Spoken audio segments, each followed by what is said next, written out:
Today's guest is Riley Reep, the Director of Youth and Communications for the Texas Pork Producers Association. Riley's experiences sparked a love for the livestock industry that has since evolved into a career focused on advocacy, leadership development, and telling agriculture's story. Today, Riley and I discuss career paths, the importance of involvement and networking in high school and college, navigating tough seasons, and embracing God's plan. Fueled by her passion and driven by a purpose, she is dedicated to elevating the livestock industry while investing in the next generation of agricultural leaders. Join me in welcoming Riley Reep. Riley, thank you so much for joining us today. I'm so excited to have you on to share some of your experiences and advice for women in the stock show industry. So without further ado, would you mind telling us a little bit more about yourself, where you grew up, and how you got involved in the agriculture and stock show industry? Yeah, for sure. I'm happy to join you today. I grew up in the small town of Ropesville, Texas. It's about 20 minutes southwest of Lubbock. Back whenever I was in school, I say that like it was a long time ago, but it was only, I guess, 8 years. It was a small six-man school. I had 25 kids in my class, so a very small, close-knit community, very involved in farming. Cotton was king in this area, so I grew up around that. I guess as far as agriculture, I've always been involved in it. My dad has a long and very extensive ag background, but my mom didn't. And so whenever she moved to Lubbock, the joke is that her mom said to not marry a cowboy and stay up here and live what she did. So I ended up staying in Lubbock and grew up in the middle of the cotton fields, I guess. But as far as the stock show industry, I really got my start when my dad's best friend, his name was Kyle Stevens, or is, he used to raise pigs up in Amarillo, but doesn't raise them anymore. We would go up there all the time, honestly, for as far as I can remember, helping him with his sales, helping him with his farm, all of that good stuff. And so I knew from a young age I wanted to show pigs, and then eventually, whenever it came around to third grade, I got my first two pigs, Rocky and Mater. They were Durocs. I think it's hilarious because I did not ever get along with Durocs anywhere else in my show career, but those two kind of started it out and never looked back. Fell in love with it, fell in love with the people and all of the good things that it brings. Awesome. Yeah, I have to agree. I'm not much of a down-eared girl myself, so props to you for starting out with the Durocs. That's definitely impressive. So you mentioned you went to a pretty small high school. So what did your involvement in leadership roles and maybe your 4-H or FFA programs, any other clubs, what did that look like? And do you have any recommendations for the girls that are listening that are currently in high school, maybe things that you recommend they get involved in now? Yeah, for sure. I think like maybe a lot of the listeners too, and a lot of people that are involved in ag, FFA, and 4-H is a very big part of who I am and where I got my start in ag per se, not only just because of the showing side of things, but also the different leadership opportunities, the different contest, all of that stuff that you can learn, and of course the people that you meet really allowed me to expand far beyond Ropes High School. Our 4-H and FFA programs weren't that big. I think I was the only girl in my class. Well, there was two other people, but again, not very many people involved in FFA and 4-H in my class, and so you're kind of tasked with doing everything or anything that you set your mind to. As far as contest wise, livestock judging, creed speaking, public speaking, all of that good stuff. And then in 4-H, I tried a lot of different things. I did healthy lifestyles, livestock as well, all of that good stuff. I think as far as FFA and 4-H goes in high school and for younger girls, I think the beauty of it is you can try so many different things. And number one, you can realize you're really good at it, but you can also realize you're maybe not, and that's perfectly fine too. But what matters is you try and you figure out what you're good at and what you're not, and maybe what you can grow on with that. But I think also too, outside of that, it's really important. And luckily in smaller schools and smaller communities, you have the opportunity to be involved in other things like UIL. I was involved in UIL speaking. I tried to play varsity basketball. I was just not very good. If you know me, I'm not very athletic. But ended up keeping stats for the boys' teams there. And just finding different ways. I think public speaking was a really big thing that my mom and dad pushed me to do. And I highly encourage young women to do it too, because getting in front of people isn't always the easiest thing, and sometimes it's scary, but people that know me now think it's probably funny that I actually did public speaking in high school because I don't like speaking in front of people, but certainly gave me those skills and the confidence and communication skills to really bring me to who I am and put myself out there. So I guess just to wrap things up with that, I mean, to any young girls listening, I would just encourage you to try something new. Maybe, push yourself to get outside of your comfort zone. And it's okay to fail just as long as you try and you're trying to become the best person that you can. Those are such great points. I'm so glad you mentioned that this is the time, high school and college especially, are those times where we can try something new, and it's just as valuable to figure out what you don't want to do and what you're not interested in as it is to figure out what you're good at and refining those skills. Super glad you mentioned that. But going from high school, so you went to Texas Tech, what did that transition look like? How did that involvement in high school set you up for all of the success that you had in Lubbock? It's honestly kind of funny. I like to tell people, especially with kids that I'm involved with now, we'll get to that later, that there was a high school Riley, there was a college Riley, and then now there's a now Riley, and they are totally different people and would all be afraid to meet one another. But that's the best part of it, though, right? To be quite frank with you, I was totally afraid to go to college because I really liked who I was in my small town and I really liked the life that I had created there. And I thought, why switch it up if you have something you like? I'm a big believer in God works in mysterious ways, and my first semester of college was pretty rocky. Honestly, my freshman year was. I went through a lot of life changes and a lot of intense things that kind of pushed me out of my comfort zone. But it really taught me to embrace the uncomfortable and realize that setbacks are usually redirections in that aspect. So, ended up getting my degree in ag communications with minors in animal science and ag economics at Texas Tech. And really, I think the best part about college, honestly, for me, was number one, obviously the education, but number two, the people that I met there. I became friends, honestly, with a lot of people I mean, I knew of, but never really got the chance to know. And I still talk to them to this day. I've been in all of their weddings, still going to all of their weddings, and we're doing this thing called life together. So I think the biggest thing that I took away from college, and I don't know if this answers your question, is to really allow yourself again to put yourself out there even when it's scary.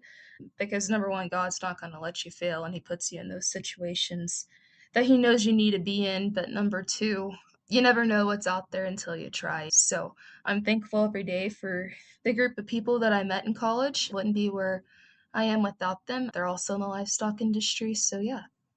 Amen to that. I cannot express to the younger generation how important it is to not only put yourself out there in environments where you're trying new things, but more importantly, where you're meeting people that maybe when we were growing up and showing, it was somebody that you competed with. So you felt like you couldn't be friends with them. But at the end of the day, we all have the same passions and we can make the world a better place when we work together. It can be intimidating, especially like yourself. I went to a pretty small school, so graduating with 80 students and then going to Texas A&M where there's 80,000 was very intimidating, but holy cow, I would have never imagined the amount of people that I would have been able to meet and work with.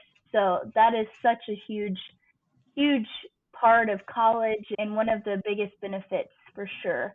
So since you've graduated from Texas Tech, correct me if I'm wrong, but you've been with Texas Pork Producers Association. Yes, I have. Going on 4 years. 4 years, wow. So I'm sure that time has flown by. It's been super cool to see some of the things that you've been working on there and have gotten started. So can you tell us about your journey to your current role at Texas Pork Producers Association? If you had an internship before that, and maybe just what that transition looked like from that internship to your full-time role.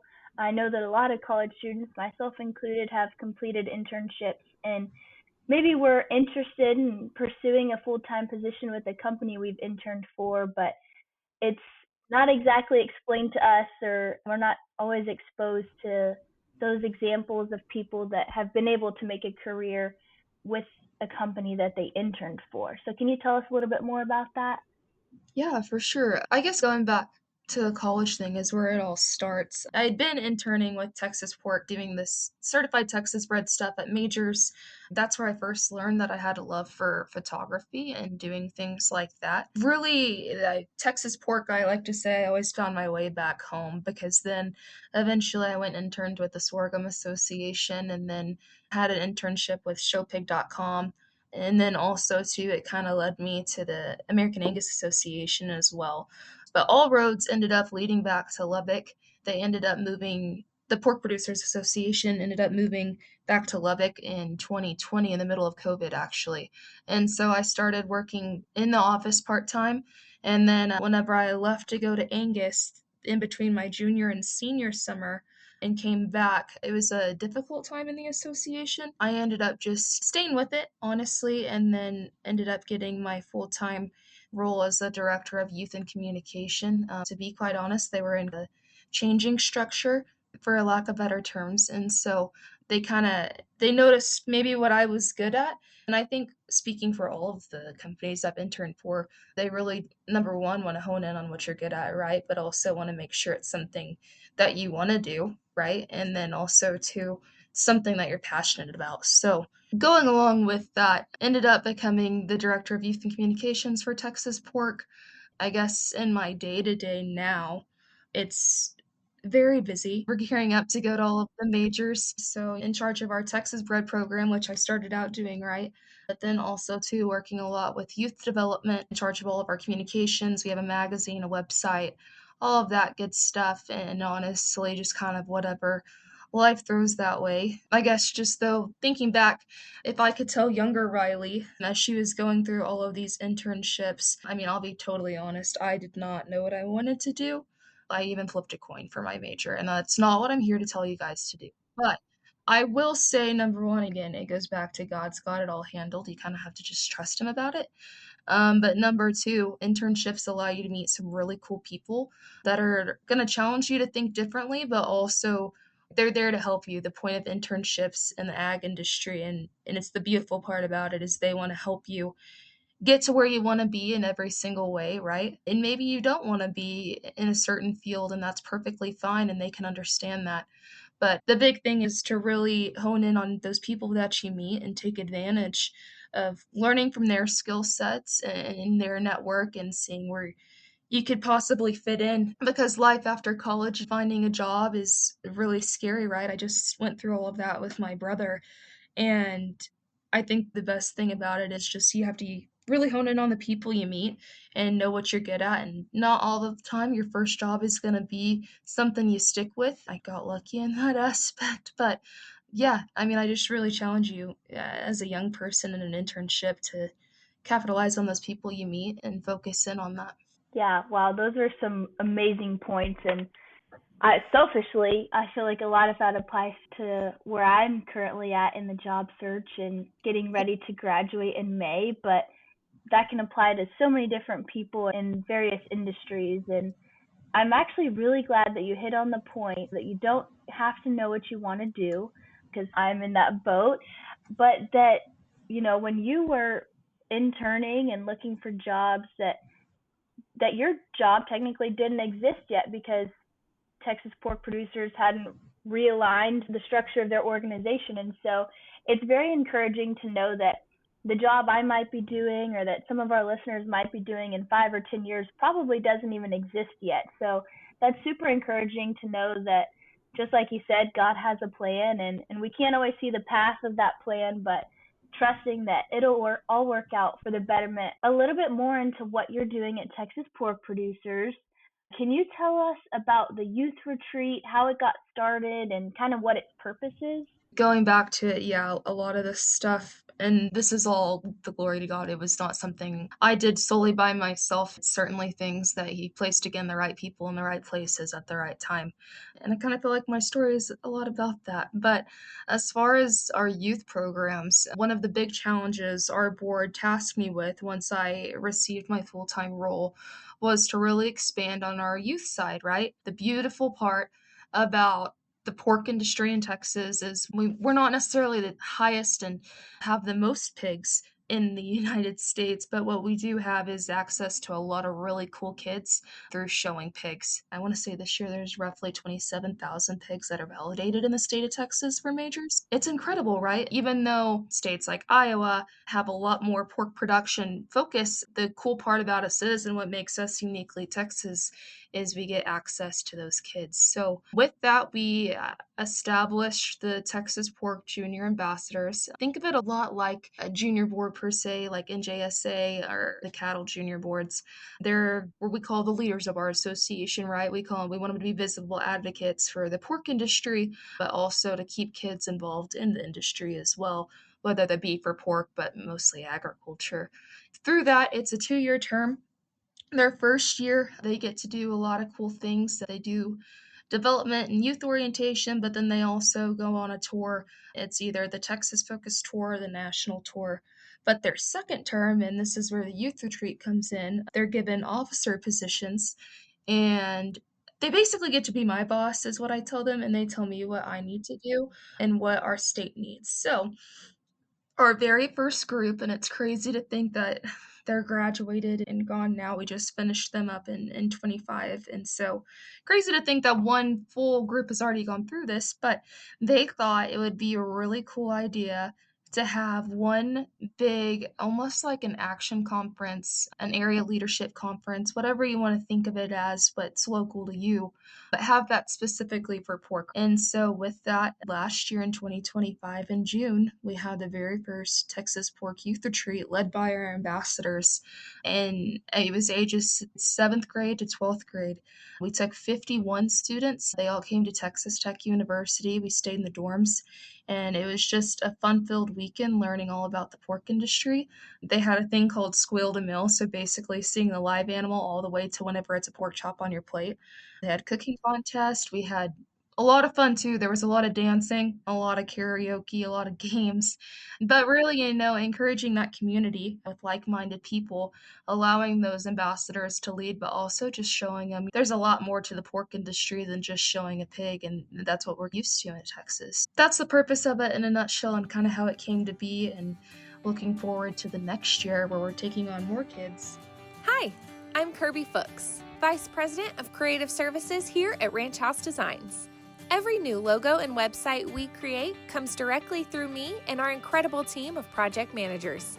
As a farmer's wife, I understand how important it is to have someone guide you through the process and make it simple, stress-free, and professional.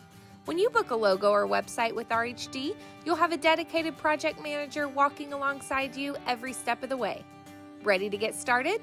Request your free consultation at ranchhousedesigns.com. Yeah, that is so exciting. Wow, I know how impactful. I did a pretty similar event with showpig.com back when I was in high school, and it was completely life-changing for me to do that, the squeal to meal, and see all of that because I didn't come from the commercial swine industry. And so that is awesome that the junior board members were able to get that together and see a need for that and be able to impact so many kids in our state in that way. So because it is a little bit new, could you tell us more about when applications open and when they're due? You kind of mentioned that 7th through 12th grade is who's eligible to apply. So maybe just a little bit more about the application logistics. Yeah, absolutely. It's actually really good timing because applications open on March 1st. It's a first come, first serve, honestly. We just do it until all of the spots are filled and then we have a wait list. This year we're taking 72 kids. And so it's going to be in College Station this year at Texas A&M actually, June 11th through the 14th. I know, I'm so excited. I had told the junior board I'm a big Red Raider through and through. I know I'm at least a third generation Red Raider, okay? And I told the junior board, I said, as much as I love Texas Tech, we do need to expand and go to other schools. So we have a lot of Aggies on our junior board, and they were very thrilled to make this happen. And as am I, it's going to be amazing. So with that, it's going to be that weekend, June 11th through the 14th. First come, first serve, it's $200. That's all it is, flat fee. And then you're just in charge of your parents getting you there, or if you're old enough to drive, more than happy to. There's no necessarily cap on Guys and girls, we just try to keep it as even as possible. You don't have to have a lot of experience in the pork industry. You just have to have a passion for it and a passion for agriculture and, have an open mind of meeting new people and trying new things and daring to be different and bold. So that's really all we ask of you. It's going to be a really great time. The junior board's been working hard on it, and the ambassadors have an awesome lineup for those kids coming in June. Oh man, that is so exciting. I've got chills just thinking about how awesome that week is going to be for you guys and all the kids that'll get to participate. So you had kind of mentioned some of the benefits of kids participating in the youth retreat. So from a parent's perspective, I know we have some moms that listen to the podcast. What is the benefit of allowing their kid to maybe miss a week of chores this summer or skip out on a basketball camp to attend the youth retreat? Why is it important for them to allow that? I think being involved in the livestock industry, we totally understand the amazing qualities and characteristics that, us as kids learn, but also that, parents get to see us grow in terms of learning responsibility, work ethic, all of those amazing things, right? And this is just an extension of the whole reason of why we do what we do.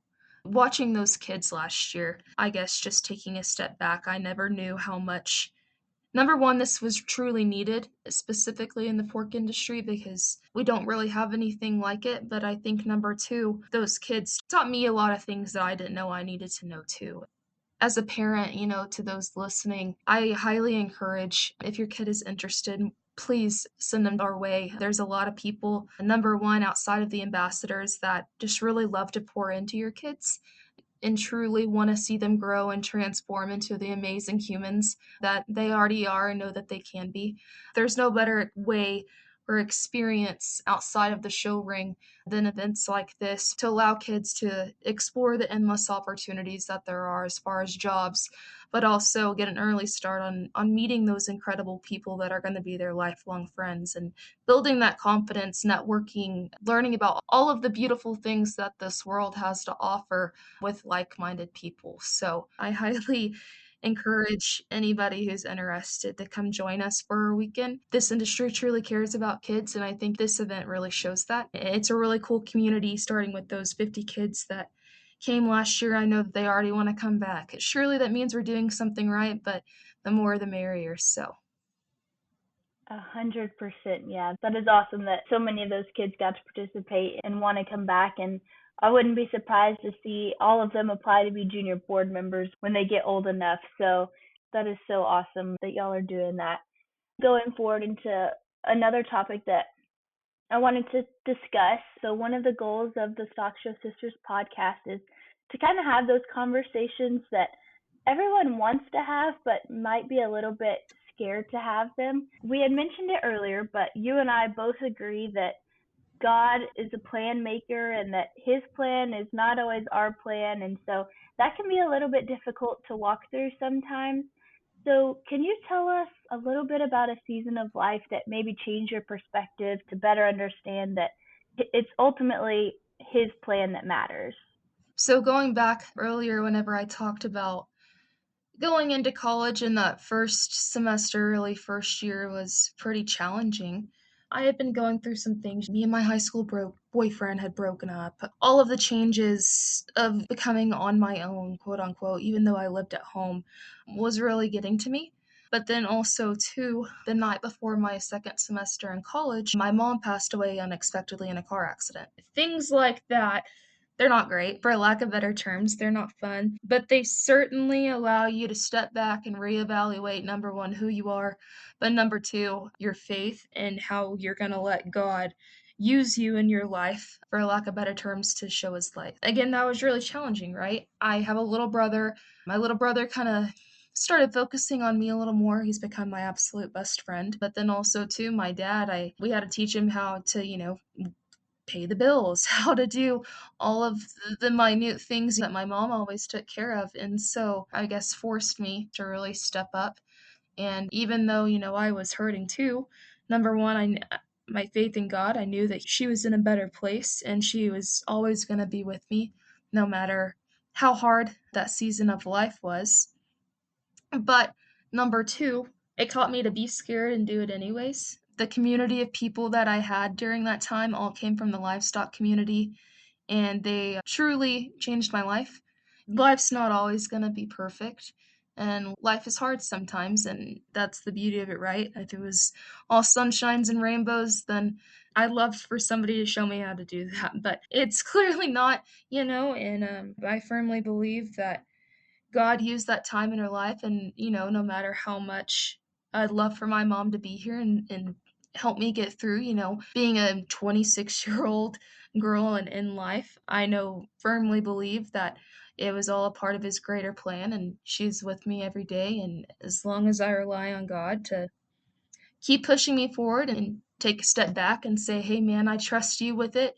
It's all gonna be okay." It's one of those things that you look back on and you don't always understand what he's doing, but it actually was 7 years ago last week, 2 weeks ago. And so I think back, I'm like, "Whoa, those 7 years flew by," but God's the master of it all, and he painted a beautiful life for me piece by piece that 7 years ago, Riley would have had 0 clue about, so Wow, yes, you shared that so eloquently, and I know I had admired you before we officially met this past fall, but when you shared that story at training day, I admired you even more just for the grace that you had and the positive perspective that you have throughout that season and how you've used it to motivate you, and knowing that your mom is looking down on you every single day with the biggest smile on her face is so encouraging to know that a lot of people are probably going through similar seasons, maybe whether they lost a loved one or just going through other personal struggles, but that no one is alone in that. And I'm so glad that you did have your livestock community to lean on, and that we're there to support you through that season of life. And even so now, I know, I mean, I had lost my grandfather about a year and a half ago, and it's not easy. It doesn't necessarily get easier, but your emotions kind of evolve with time and how you remember them and how they continue to show up in your day-to-day life. It's hard, but that's what forces us to grow and be resilient. So thank you so much for sharing that story with us. You had mentioned that God played a huge role in your prayer life. I agree that there's not a more important motivation in life than God and having a relationship with Him through prayer. But aside from that, did you have any other motivations that kind of helped you get through that season, and that you could continue to lean on, or maybe any daily habits that you instituted that helped you, I guess, for lack of better words, keep trucking through and get to where you are today?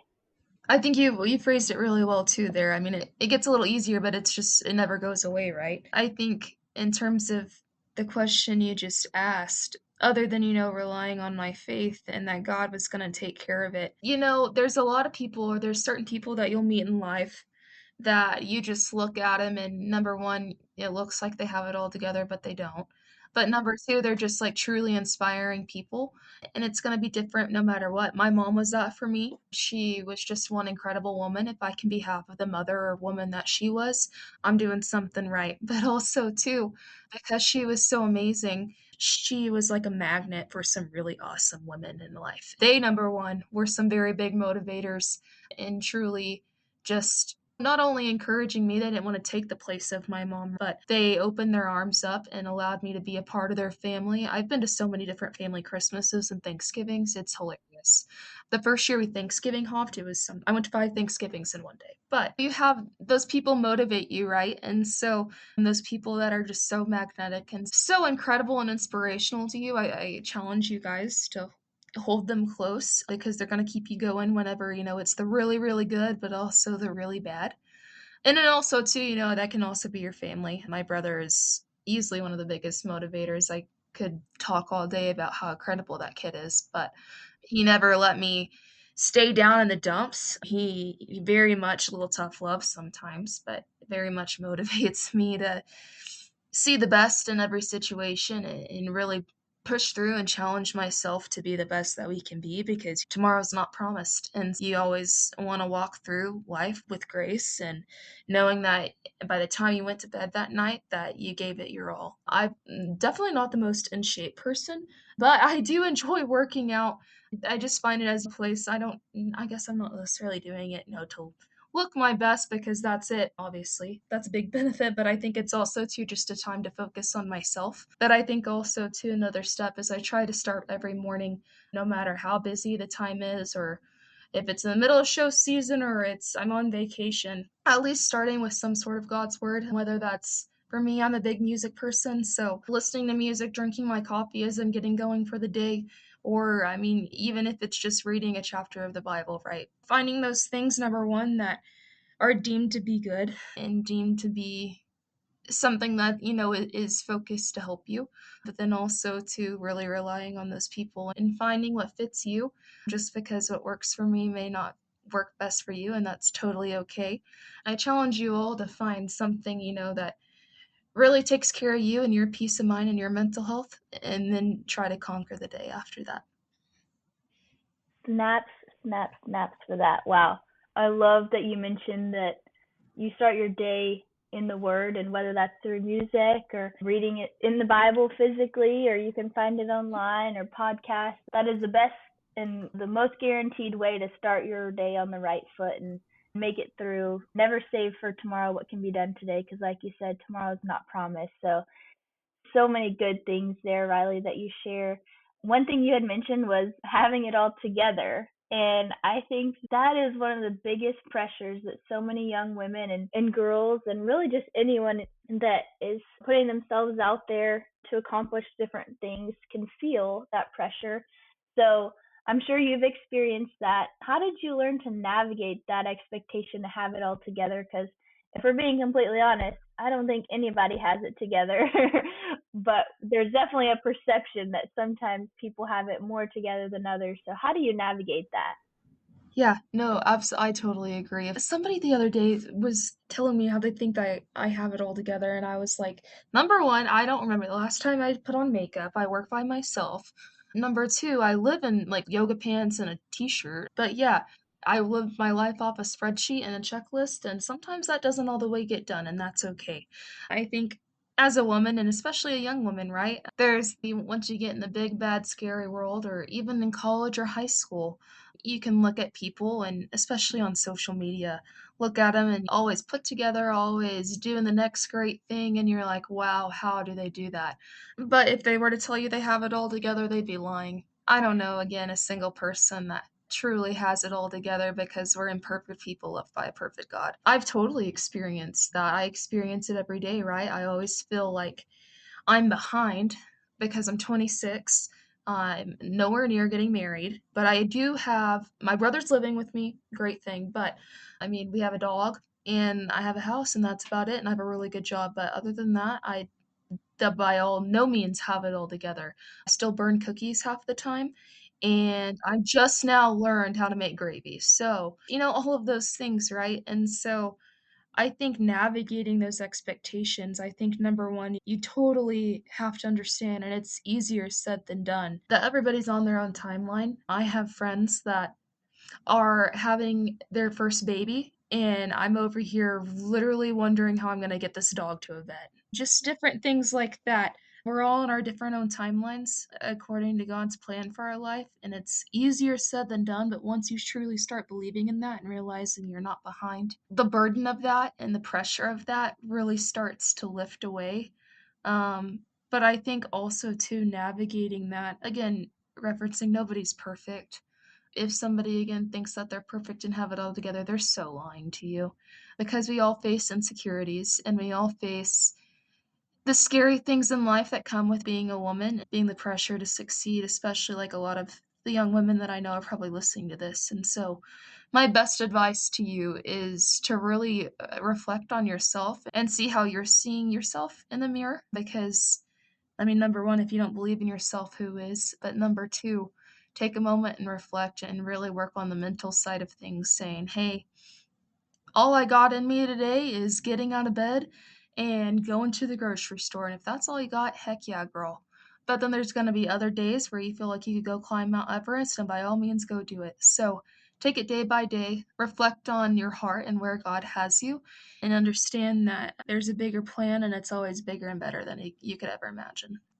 That was fire, Riley. That was awesome. I know I cannot relate to that enough, and I hope that encourages so many other young girls to realize that the reality of those people that seem to have it together, especially with how big social media is now, that most of the time social media is a highlight reel and we're only sharing those Mount Everest days. And so while we're super grateful for some of those people that do share the day to day and the real rough, tough stuff, I mean, I know I'm guilty of it. I don't share pictures when I'm wearing a messy bun and drinking 5 cups of coffee trying to finish a research project. And so, definitely true that we're going to have those Mount Everest days, and we're going to have those days where, getting up and making the bed is the biggest accomplishment for that day. So I don't think there's anything wrong with either of those, and I couldn't agree with you more. But to close us out, I do have a couple of fun rapid fire questions for you. So you mentioned that you're going to a bunch of the sock shows. You're probably not supposed to pick favorites, but do you prefer gilt shows or barrow shows? I feel like I should say guilt shows because I'm in charge of Texas Elite, but I grew up showing barrows, and that's just always where my heart's going to be. Awesome. And then out of all the Texas majors, which one is your favorite? I might catch some slack for this too because everybody comes back sick, but I love San Antonio. I mean, the camaraderie, the Super Bowl of pig shows, there's nothing like it. The Grand Drive makes me have chills every time, so. Every single time. What is something you can't function without? Oh my gosh, a spreadsheet. I'm so OCD. I think I have 20 different spreadsheets for every single thing I do at work, so it's crazy. I love that. I love that. What is your favorite stock show fashion trend right now? That's hard. I'm a very big jewelry gal, and so I would think anything to do with jewelry, loving not necessarily like the big stacks as much because I'm also very simple, but the simple stacks that also make a statement, love that, but also the twillies. I think those are so cool. Yes, I love a twilly, a wild rag, all of the above. And then what song do you currently have on repeat? Oh, Silver Sundays by Wyatt Flores is in it. I don't know who else, but it makes you want to dance around the kitchen. Love it. I'll have to check that one out. And then lastly, where can our listeners find you? Yeah, so I have Instagram and Facebook, LinkedIn as well. It's just Riley Reep, all lowercase, nothing original there. But feel free to connect with me on Instagram, Facebook, all of that good stuff. If you have any questions, I'm more than happy to help you however I can. Awesome. Well, for all of our listeners out there, Riley has been such a pleasure to have on. Whether you're walking through grief, doubt, or the pressure to figure it all out, let Riley's story be proof that growth, healing, and impact can still unfold right where you are. Riley, thank you for joining us today and sharing your experiences and advice with our listeners. I know I can't wait, but I'm sure our listeners are just as excited to see the continued growth and success of the programs you lead at Texas Pork Producers and beyond. Awesome. Thank you for having me. It was an honor to talk with you today. No problem, Riley. With that, be sure to follow our page and join our group on Facebook where you can get updates about the podcast, ask questions, and even share motivation with other young girls and women in the stock show industry. Until next time, sisters, this is your host, Riki Nardiello, and I hope you have a fabulous week.